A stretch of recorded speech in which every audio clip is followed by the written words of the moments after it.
Hello everyone! Imperator's Development Diary number 6 for the 2nd of July, not June, 2018 has been out for a couple days, but I've been a little bit distracted, so I haven't had a chance to make a video yet. So here I am. Alright, so this one's about, what did they say? They said commerce, no, the economy and buildings in a city. So we're gonna go over that, and I'll probably say a little bit about a few things that I have thoughts on, and we'll call it a video. Alright. First of all, we have tax income. As mentioned in the chapter about pops, the tax income of a city is primarily based on how many slaves you have in a city. Then of course there are several modifiers that affect it, like trade goods, stability, ministers, some factions, when in power, may also increase your tax income. And some factions. I missed the "and" there. Okay. My brain is still waking up. I only got up maybe an hour or two ago. So, you know, you'll have to excuse a couple misreads and stuff like that. I don't quite understand why tax is so tied to slaves, considering that slaves tend to be a pretty inefficient way of, you know, producing labor. I really do feel like there should be, you know, maybe 50% of your tax income is from slaves, because you could just have like a ton of them compared to your regular people. But I feel like citizens should generate quite a bit of tax income, because, I mean, you tax people when they buy and sell things, right? I actually don't know how Rome did most of their taxes, and I think that slaves technically were paid, but then, like, they weren't. It's like indentured servitude or something like that, something similar to that at least. But I'm kind of talking out of my ass. I don't know a lot about the economic systems of Rome, so, you know, if somebody out there knows, I would love to hear it. Let me know. Secondly, there's commerce. This is only present if you import or export trade goods from a province. Each trade link provides some income, and then the amount of citizens you have increases it, while marketplaces and other factors can increase it as well. Sounds cool. Sounds like it has the potential for some interesting depth, considering the way that the last game was. You basically could decide where trade goods were going, and that gave you a lot more flexibility in the system compared to something like EU4, where, you know, you just have a line and the trade stuff goes in that direction kind of thing. Like, sometimes there's branches or whatever, but EU4's trade system is anti-dynamic. I don't know why my brain... Static is the word that I'm looking for. Decidedly static in the direction that goods flow.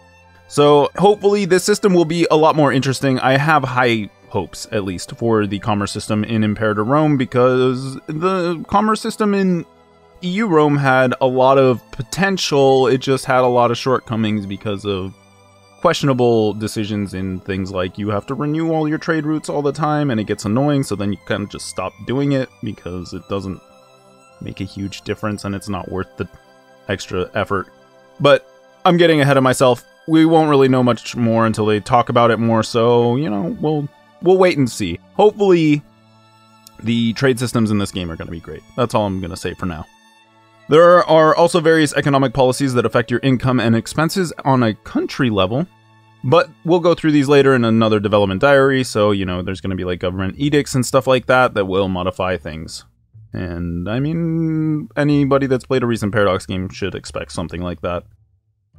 Finally, each city has a few building levels. Each city can have at least one building, and each additional 10 pops in a city allows another building level. Currently, these are the effects of building types, but they may change during development. First of all, you have training camps, which give you 10% manpower, 10% experienced units built in the city. Sure, makes sense. Fortresses give you +1 fort level. Again, very simple, straightforward. Marketplaces give you +20 commerce income. Sure, yeah. Granaries remove 1 unrest and give you 10% population growth. Alright, I kind of see it, sure. And each building type can be built multiple times, so if you have 4 slots in a city, you can fill it all with granaries if you so desire. Of course, you can order the building of multiple buildings in a city at once, and they will be built in a queue. So we also get this pretty cool image here. There's a few different changes to the map, which I think may have to do with the difference in date. I don't know. It's kind of weird. I'm sure they're messing around with things, so, you know, it is what it is. But, the main thing here is they are kind of highlighting the income and why you're getting this income. So they're getting 22.22 tax income, 0.14 from slaves, 0.01 from tribesmen, surplus of cloth is giving a 5% bonus, Cloth itself is giving another 10% bonus. Governor corruption is 0, and I'm assuming that would be a negative number normally, but it's shown as it's kind of weird. Either way, I would assume that corruption would reduce the tax income, but maybe if they're corrupt in the right ways, it would increase it. I have no idea. Gaius Fabius Linnaeus, I'm sure I butchered it. I'm sorry to all the people of Italian and Latin lineage in general, but, you know, I'm a Anglophone, so I'm not going to pronounce any of this stuff very well. Either way, he's giving 6% increase, positive stability is giving another 10%, and civic faction is giving another 10%. So you kind of get an idea of how all of these things are going to stack up. Of course, all these numbers are going to be subject to change, so don't expect them to be exactly the same, but you can get an idea of where they're starting from. And then there's commerce income down here. It's 0.1 gold, ducats, whatever you want to call them. And that's from number of trade routes. Citizens gives a 3.4%, and again, the governor gives another 6%. So yeah, I mean, my thoughts on the thing, I kind of mentioned the thing about the slave pops, I mentioned the thing about the commerce. I want to hammer it home. I really have high hopes for the trade system because it could be very, very interesting, but I don't know. It's, you know, Paradox these days is more heading towards simplicity because I suppose they eye franchises like Civilization and whatnot saying, oh, well, we could get more market share if we simplify things. I don't like that there aren't a lot of buildings, but I also kind of feel like we probably shouldn't be building a lot of buildings anyways because that's not really how buildings get built for the most part. I mean, there are exceptions, sure, a library, a fortress, those things you build as a government.